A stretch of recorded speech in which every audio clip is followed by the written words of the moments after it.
네, 하나님 말씀은 출애굽기 20장 17절 말씀입니다. 출애굽기 20장 17절 말씀 우리 한 목소리로 봉독하겠습니다. 내 이웃의 집을 탐내지 말라. 내 이웃의 아내나 그의 남종이나 그의 여종이나 그의 소나 그의 낙이나 물은 내 이웃의 소유를 탐내지 말라. 아멘. 네, 내 이웃의 것을 탐내지 말라라는 제목으로 오늘 함께 은혜를 나누겠습니다. 소요리 문답 79문답부터 81문답의 내용인데요. 10계명을 말씀하고 있죠. 마지막 10계명. 사람들 사이에서 영원하신 하나님의 축복을 누릴 수 있는 영적 원리를 말하고 있는데 10계명은 탐내지 마라라는 것입니다. 특별히 명하는 것은 뭔가라는 질문에는 만족하고 이웃의 소유에 대해서 의롭게 생각해라. 내가 가진 것에 만족하지 다른 것을 탐내지 말라. 이렇게 답을 하고 있고요. 81문에는 그러면 이 10계명이 특별히 금하는 것은 뭔가? 이웃의 것에 대해 집착하지 말라는 것이다. 이렇게 믿음의 선배들이 잘 분석한 것 같습니다. 저는 하나님께서 왜 이 말씀을 우리에게 하고 계실까? 10계명을 주시고 마지막에 이웃의 것을 왜 탐내지 말라고 하셨을까? 이 질문을 해보게 됩니다. 좀 서론으로 좀 말씀을 드리고 싶은 것은 이 세상의 문제, 특히 우리 인생의 문제와 산업 현장의 문제는 우리가 생각했던 그런 것들 때문이 아니라 근본적인 우리 힘으로 해결할 수 없는 문제 때문이다라고 성경은 말하고 있죠. 그 문제가 뭐죠? 바로 하나님을 떠나서 우리가 보이는 조건 속에서 살아가려고 노력하다 보니까 사실은 죄와 저주의 권세 아래서 비참함으로 인생이 끝나게 되고 그리고 사단의 권세 아래 묶여 있는 이 근본적인 문제 때문인데 이렇게 생각하지 않죠. 그러다 보니까 최선을 다하고 열심을 기울이는데 영적인 문제가 오는 겁니다. 영적인 문제는 지나갈 수 있는 문제들인데 시달리게 되는 거죠. 계속 그 문제 속으로 빠져들게 됩니다. 이러니까 집착하게 되고 어떤 틀 안에 내 힘으로 해결할 수 없는 틀 안에 갇혀서 노예 생활하게 됩니다. 그걸 보고 정신 문제가 온다고 하죠. 이러니까 다른 사람들은 뭐 조금 노력하면 괜찮은 것 같은데 나에게는 완전히 한계가 오게 되는 겁니다. 사람의 한계일 수 있고 뭐 건강의 한계일 수 있고 어떤 경제적인 문제가 한계일 수도 있고요. 또 영적인 어려움이 올 수도 있고 질병의 어려움이 올 수도 있죠. 육신 문제로 한계에 사로잡히게 됩니다. 이러니까 결국 살아갈 수가 없죠. 그래서 뭐 내세라든지 뭐 다음 생이라든지 뭐 이런 죽음 이후의 문제를 생각해 보게 되고 결국 살고 있지만 지옥 배경에 묶여서 영원한 내세 문제를 당겨서 지금 고통당하고 있죠. 결국 이 배경 속에서 우리 후대들을 더 잘 되도록 노력하지만 결국 우리 후대들은 어떤 문제에 갇히게 되냐면 세상 문화가 전부인 것처럼 자라게 되죠. 왜냐하면 우리가 그것을 자꾸 강조했기 때문에 결국 시간과 공간 안에서 벌어지는 문제에 갇히게 됩니다. 이게 바로 세상의 문제고 인생의 문제고 사실 돈이 왔다 갔다 하는 산업 현장의 문제도 이 문제거든요. 이러니까 세상의 문제, 인생의 문제, 산업 현장의 문제를 해결할 수 있는 힘은 사실은 시공간을 초월하는 능력이 임해야 돼요. 우리는 자꾸 내 열심과 노력과 최선으로 바꿀 수 있다고 생각하지만 그럴 내용이 아닌 겁니다. 그래서 성삼위 하나님의 축복이라고 말하기도 하고 하늘 보좌의 축복이라고 말하기도 하고 임마누엘의 축복이라고도 하는 시공간을 초월하는 하나님의 능력이 임하도록 예수님이 그리스도 되어주신 것이죠. 그 사실을 믿을 때 예수 그리스도의 의로 인하여 내가 보이는 세계 속에 살고 있지만 보이지 않는 하나님이 직접 운행하고 통치하시는 영존하는 세계의 힘과 능력이 우리에게 임하는 겁니다. 누구에게요? 그것을 정말 기대하고 바라는 사람에게 이걸 기도라고 합니다. 날마다 임합니다. 충만하게 임하죠. 그때 하나님의 역사가 일어납니다. 그래서 묵상이라고 하는 것은 하나님의 말씀을 통해서 성령의 음성을 듣는 거죠. 그러면 하나님의 뜻하심과 하나님의 목적, 또 하나님의 이유, 이런 것들이 정말 발견됩니다. 성령의 음성을 듣게 되죠. 그리고 예수 이름을 붙들고 그 말씀을 신뢰하면서 기도할 때 성삼위 하나님이 역사하시는 힘과 능력이 임하게 됩니다. 시공간을 초월하는 능력이 임하니까 괜찮아지고 변화가 일어나고 또 도전하는데 내 힘으로는 상상할 수 없는 하나님의 역사와 만나게 되는 거죠. 자, 이러니까 이 놀라운 축복을 어떻게 하면 알려줄 수 있지라고 하는 생각을 갖게 됩니다. 하루를 살아도 오늘 하루의 많은 일정 속에 어떻게 하면 이 축복을 알려줄 수 있을까를 늘 먼저 생각하고 있죠. 그걸 보고 전도 스케줄이라고 합니다. 전도 스케줄을 가져라 이게 아니라 당연히 생각하게 되어 있어요. 이러니까 내가 성공하고 잘 되면 나중에 주의 뜻대로 산다가 아니라 오늘이 소중해지는 거죠. 모든 종교는 신적인 능력과 특별한 메시지를 가지고 오늘을 행복하게 하고 성공되게 하고 잘 되려고 하는 그것이 목적이에요. 그런데 이 영적인 은혜와 축복을 회복한 우리는 오늘을 통해서 하나님이 예비해 두신 시공간을 초월하시는 하나님의 능력과 은혜를 체험하기 위해서 사는 겁니다. 그러니까 오늘은 어떠한 일이 있더라도 하나님이 허락해 주신 것이라고 하는 믿음의 전제가 깔리게 되죠. 그러니까 특히 문제와 어려움과 갈등이 왔을 때 이때 시공간을 초월하는 하나님의 능력을 체험하고 경험한 사람은 평소에 이 힘을 가지고 있기 때문에 오히려 문제가 왔을 때 낙심하는 게 아니라 집중 기도가 시작이 돼요. 이것을 통해서 하나님이 준비하신 답과 응답의 길은 무엇인가를 발견하게 되죠. 그래서 기도를 계속하게 되면 하나님이 미리 깨달음을 주십니다. 무엇을 해야 할지 알게 해주세요. 미리 보여주시죠. 아직 내가 기대하던 응답은 안 왔는데 더 영원한 시공간을 초월하시는 하나님의 능력이 와 있다는 것을 알게 됩니다. 그러니까 미리 하나님의 능력을 갖게 되고요. 또 우리를 향하여 이루어 가실 하나님의 축복이 보여지니까 미리 누려지게 되는 겁니다. 아직 내가 가지지 않았는데 이사야에게 말씀하신 것처럼 이사야서 6장 13절에 그루터기에 대한 말씀을 하신 것처럼 내게 허락하신 비전이 약속으로 언약으로 붙잡아주면서 오늘을 견디고 성실하게 사는데 오늘 속에 하나님이 미리 성취시키시는 것들을 보게 됩니다.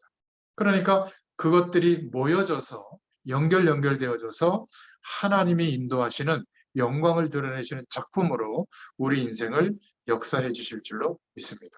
기도는 이 모든 것을 누리는 거예요. 그런데 산업 현장에서 좀 바라본다면 지금 하나님을 모르는 사람들이 이 시공간을 초월하시는 하나님의 능력을 모르는데 이 산업 현장은 어느 쪽으로 발전시키냐면 시간과 공간과 영토와 세대 그리고 업종, 언어, 문화를 뛰어넘어서 굉장히 속도감 있게 소통시키는 산업이 발전시키고 있거든요. 이게 바로 4차 산업혁명의 어마어마한 변화가 일어나고 있는 내용들이에요. 예를 들면 예전에는 제작사가 돈을 투자하고 대본을 쓰고 감독이 영화를 만들어 가지고 배우를 고용해 가지고 막 찍어 가지고 이제 상영관 많은 데다가 잡아 가지고 많이 올리면 어, 뭐, 1000만 영화 뭐 이런 게 나왔잖아요. 극히 드문 영화지만.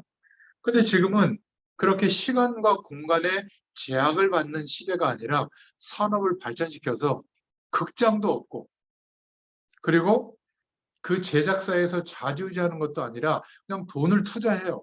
넷플릭스 같은 업체가.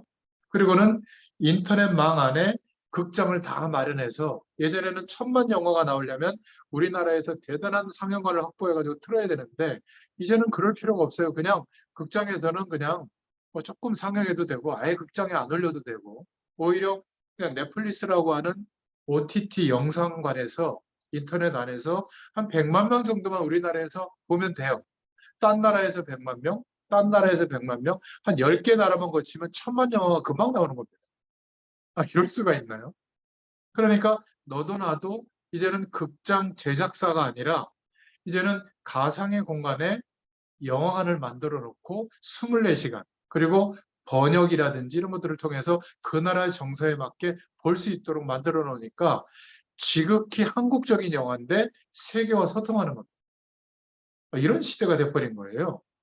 그런데 여기에 적응하지 못하면 이제 극장을 중심으로 아주 멀티플렉스라고 하는 영화관을 중심으로 제작사들이 움직였던 시대는 이제 저물고 있단 말이죠. 그러면 거기에 아무리 돈을 쏟아부어도 안 되죠. 이렇게 시간과 공간을 초월해서 뭔가 일이 벌어지고 거기에서 재미와 감동과 어떤 이익을 추구하는 시대로 바뀌고 있단 말이죠. 디즈니랜드도 이제 뭐 바뀌었잖아요. 이런 식으로. 또 전 세계에 뭐 그 힐튼 호텔 같은 경우에 세계 유수한 곳에 좋은 곳에다가 어마어마한 막 호텔을 지어가지고 그 체인업으로 성공하는 그런 회사인데 이런 회사보다 월등히 뛰어난 가치를 가진 에어비앤비라는 회사가 플랫폼을 만들어가지고 전 세계에 남는 집들, 남는 방 이런 것들을 연결해가지고 전 세계를 소통을 시킨 거예요. 그러니까 내가 해외 여행 갈 때 굳이 막 10만 원, 20만 원짜리 방을 안 싸도 뭐 만 원, 2만 원, 뭐 아주 비싸봐야 4, 5만 원 정도의 비용만 지불하면 아주 깨끗한 펜션급의 숙소를 그것도 평가에 의해서 안전하게 이용할 수 있는 전 세계가 소통하는 이 회사가 에어비앤비 회사거든요. 그러니까 여성 혼자 가도 될 만한 전 세계에 이런 시스템들이 갖춰진 거예요. 그러니까 호텔 체인보다 훨씬 더 잘 팔리는 산업이 되는 거죠. 이게 바로 시간과 공간을 초월해서 전체를 연결하는 겁니다. 그런데 에어비앤비 회사는 호텔이나 숙박업소를 지은 게 없어요. 이게 참 신기한 거 아니겠어요? 이렇게 많은 산업들이 함께 모여서 소통하면서 전 세계 사람들이 참여해서 이익을 나눌 수 있는 플랫폼 기업들이 생기기 시작한 겁니다. 이 시도가 바로 시간과 공간과 영토와 언어와 업종을 넘어서서 연결하는 작업이거든요. 예를 든다면 많은 지식들을 다 개개인들이 갖고 있는데 그 지식과 정보들을 다 연결해 가지고 손쉽게 스마트폰으로 볼 수 있도록 연결한 업체들. 뭐 검색하는 구글 업체라든지 네이버라는 업체. 이것을 통해 가지고 전 세계 지식을 연결하고 예전에 지식은 교수님들만 알고 있었죠. 도서관에만 있었는데 그냥 너무나 아주 하잘것없는 지식까지도 개인 블로그나 이런 내용을 통해서 다 연결하니까 검색어를 치면 다 연결이 되는 겁니다. 또 예전에는 영상물 같은 경우는 방송국에서만 제작했죠. 특별한 카메라와 조명과 그런 시스템이 있는 곳에서 또 그걸 편집할 수 있는 시설이 있는 곳에서. 근데 이거를 이제는 개인이 핸드폰으로 자기가 재미있게 생각하는 영상을 다 찍어가지고 막 올리는 거예요. 어제 우리 성민이가 둘째 애가 아르바이트 끝나고 한 11시쯤 집에 오면서 우리 그 아파트에 어떤 한 동을 이렇게 찍은 걸 보여주더라고요. 제가 얼마나 배꼽을 잡았는지 어떤 강아지 한 마리가 왈왈 짖는 거예요. 그러니까 옆집인지 윗집인지 강아지도 몇 마리가 왈왈 따라 짖고 완전히 그 동체에 있는 강아지는 막 다 짖더라고요. 그래서 나는 이거 어디서 뭐 특별한 영상 해봤더니 얘가 찍은 거예요. 그럼 이런 재밌는 영상을 올리면 유튜브를 보다가 뭐 강아지 짖는 소리 이렇게 검색하다가 그거 나오면 이제 알고리즘으로 막 다 뜰 거 아니에요. 그러니까 요즘 아이들이 TV 앞에 안 와요.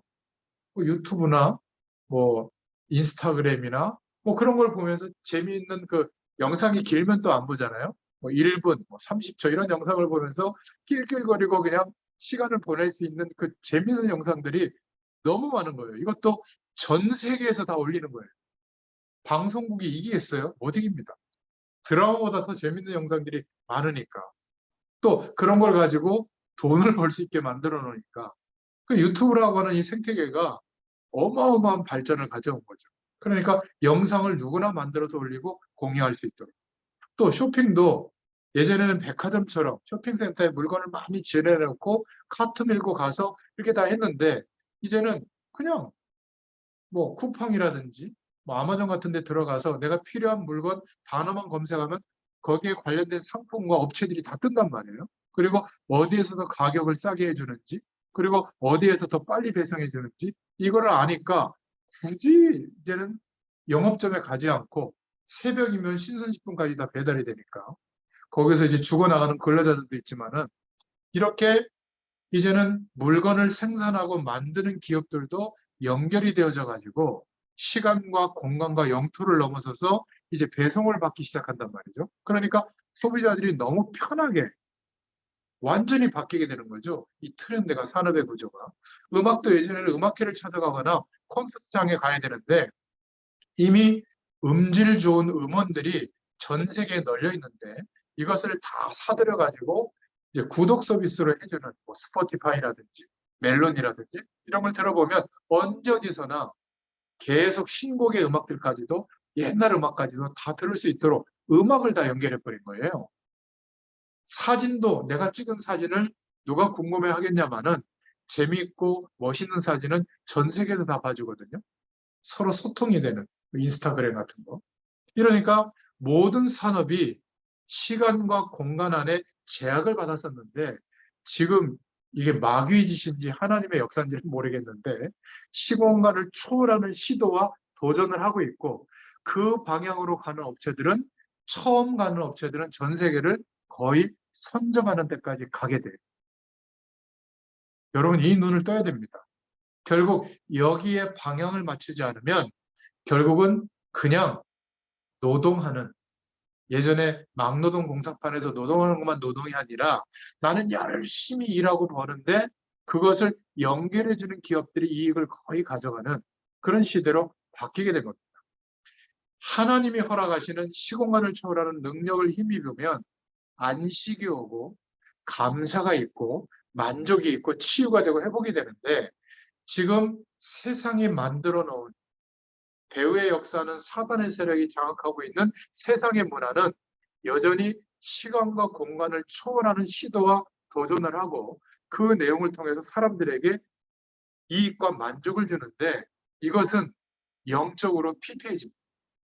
예전에는 1등부터 꼴등까지 같은 산업이 다 먹고 살았는데 이제는 1등만 있고 2등부터 꼴찌는 다 꼴찌인 시대로 만들어버리니까 점점 살아가기가 힘들어지고요.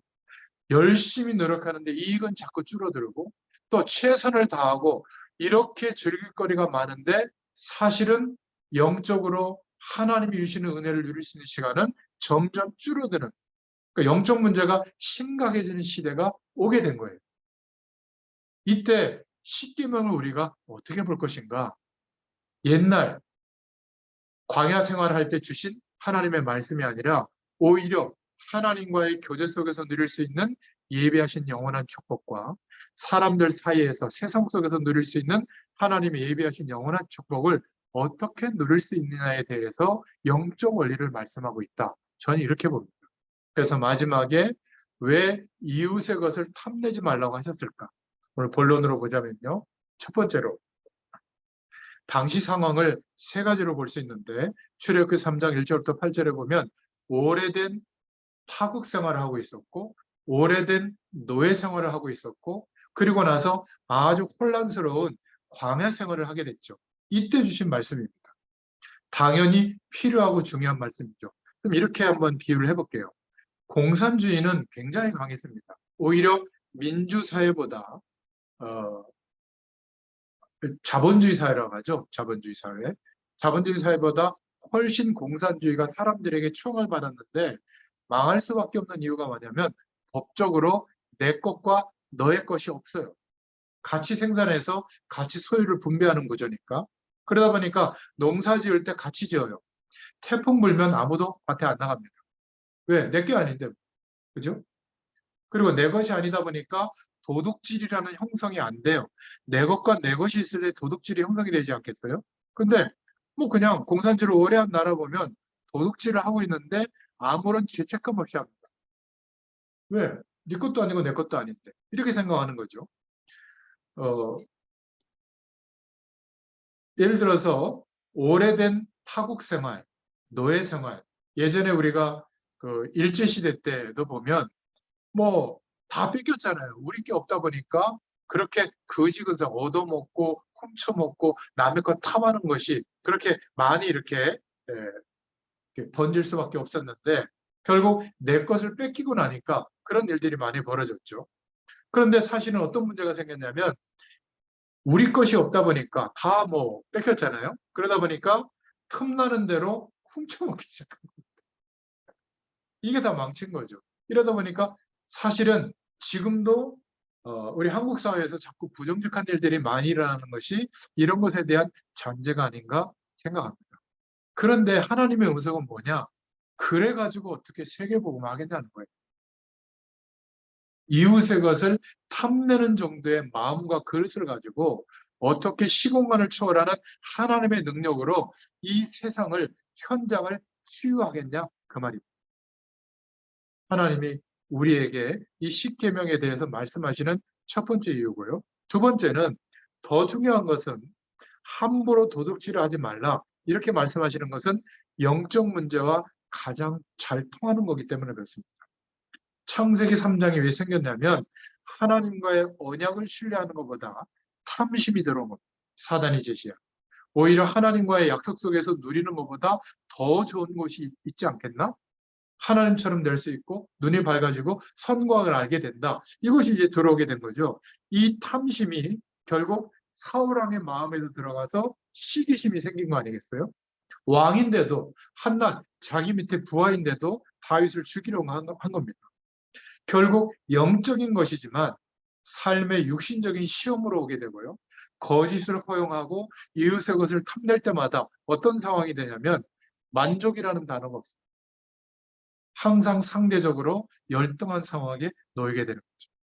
자, 그렇다면 이런 탐심의 문제, 이웃의 것을 탐내는 문제에 대해서 해결하지 못하면 오늘날 어떤 문제까지 가냐면 탐심 때문에 제가 생각해 본 게 한 10가지인데 더 많이 있겠죠. 시기라고 하는 문제가 생깁니다. 내가 가지지 못한 것을 상대방이 가지고 있으니까 시기가 생기는 거죠. 어떤 사람은 길 가다가 외제차라든지 좋은 차 있으면 막 쭉 긁고 지나가고요. 이유가 없어요. 기분 나쁘다는 거죠. 나는 이렇게 힘든데 너 왜 좋은 차 타고 다니냐 이거죠. 또 탐심이 생기니까 늘 불평이 오는 겁니다. 나는 왜 없냐? 나는 왜 가난하냐? 내가 가난하고 없는 선택을 할 수밖에 없었는데 그것이 사실은 어떤 틀에 갇힌 선택이었는데 그것을 넘어설 수 있는 하나님의 영원한 계획 속에서 도전할 수 있는 그것을 하지 못했는데 그렇게 생각하지 않고 불평으로 전락하게 되는 거예요. 탐심이 생기니까 결국 사기를 쳐서라도 가지려고 하는 겁니다. 사기를 치는 것은 힘드니까 더 간단한 방법이 몰래 도둑질하는 겁니다.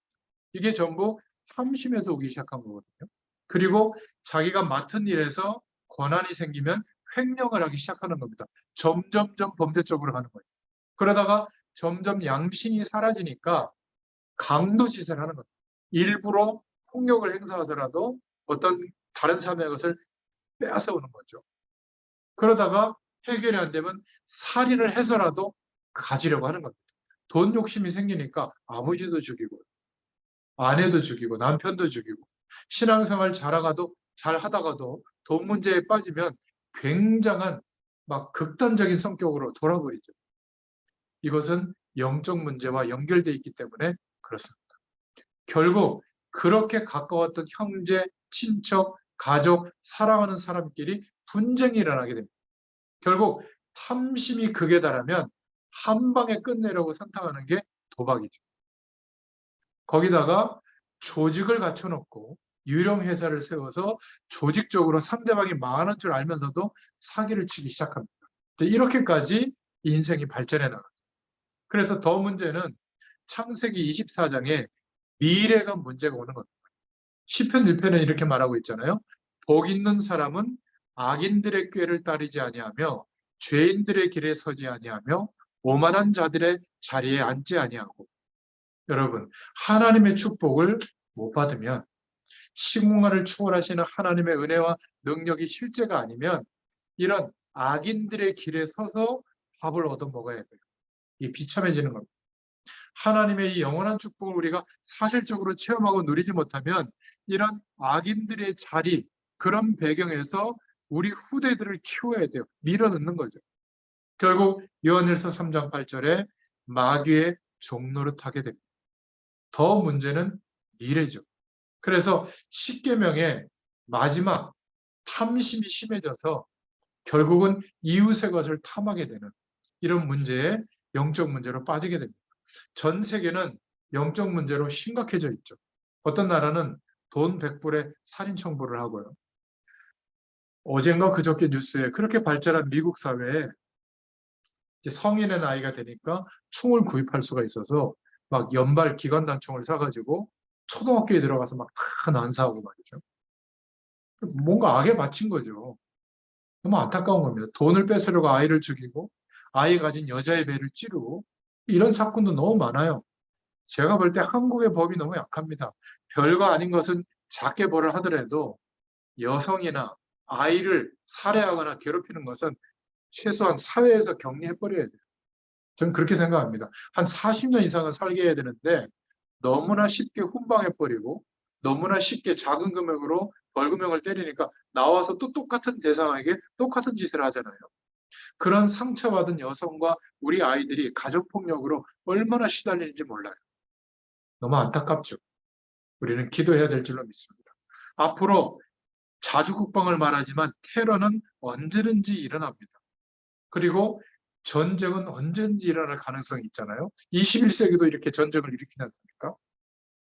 아무도 알 수가 없는 거죠. 앞으로는 뭐 화학전을 쓴다든지 뭐 핵전쟁을 한다든지 그리고 테러를 일으키면 이거는 뭐 걷잡을 수가 없는 거죠. 그래서 우리만 괜찮다가 아니라 국제적으로도 연합하고 함께 해야 되는 상황이 된 것 같아요. 결국 이런 것들 때문에 탐심이 심해져서 우리만 옳다라는 생각이 극대화된 게 종교전쟁이라고 봅니다. 전부 이권이 붙은 거거든요. 그 나라 전체의 경제를 사로잡기 위해서 종교적으로 누르려고 하는 거죠.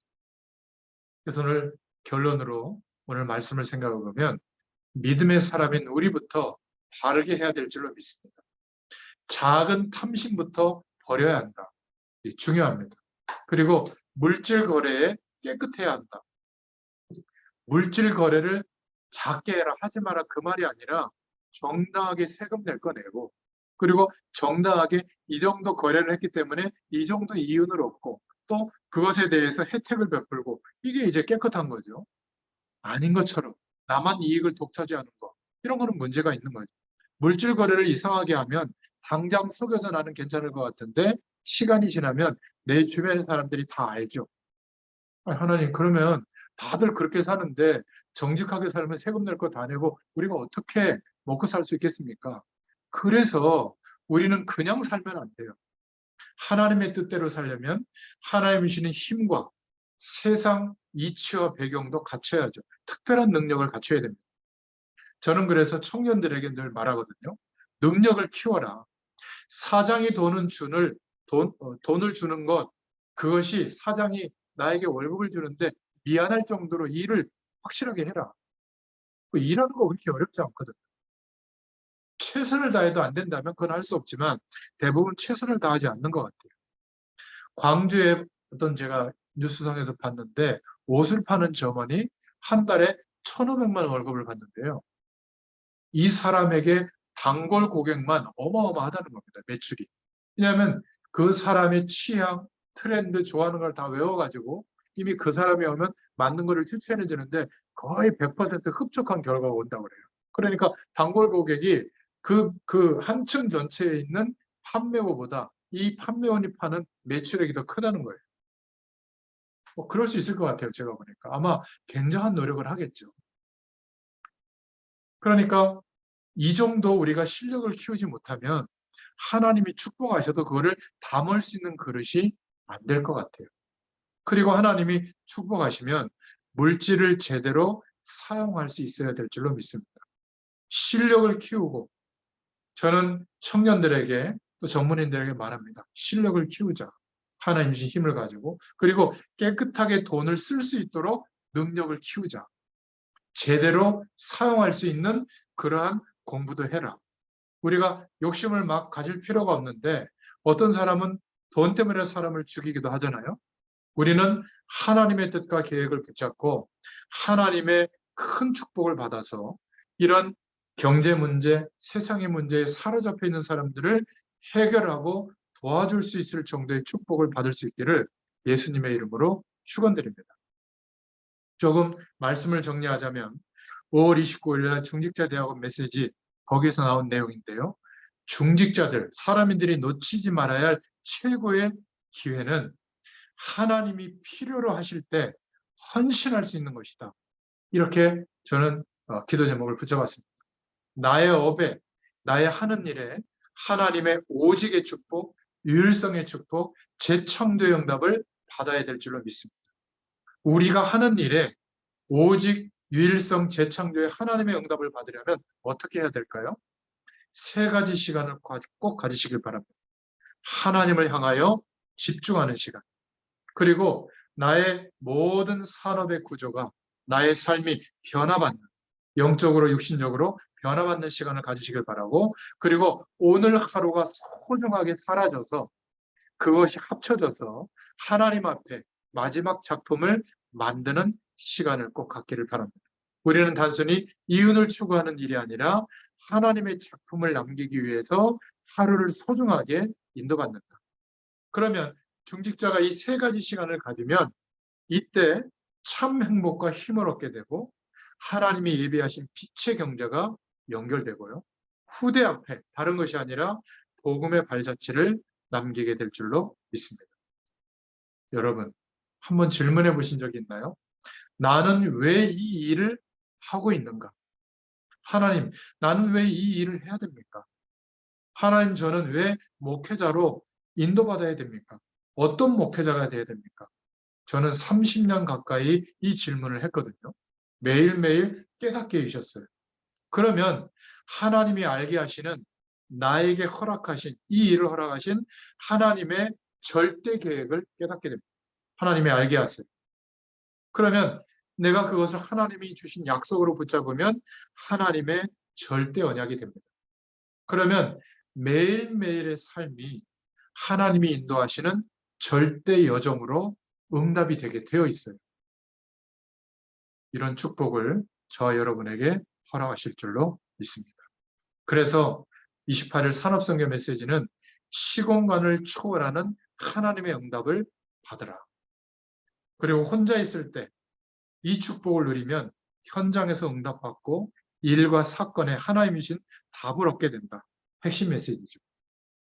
그리고 정말 우리가 하나님의 능력을 가지고 우리 인생 전체를 향한 하나님의 응답을 준비하고 도전할 때, 영적 작품에 도전할 때 하나님은 오력으로 응답하신다. 렘넌트 전도학교 주신 말씀이고요. 또 다민족들, 흩어진 제자들을 위해서 하나님의 말씀을 편집하고 기도로 설계하고 전도로 디자인을 하면 문제와 위기와 갈등 뒤에 있는 진짜 응답을 받기 시작하는데 이때부터 70제자, 70인의 응답이 시작이 되어졌다. 이렇게 말씀하고 있습니다. 자, 오늘 말씀을 정말 하나님의 메시지로 받았다면 내 이웃의 것을 탐내지 마라.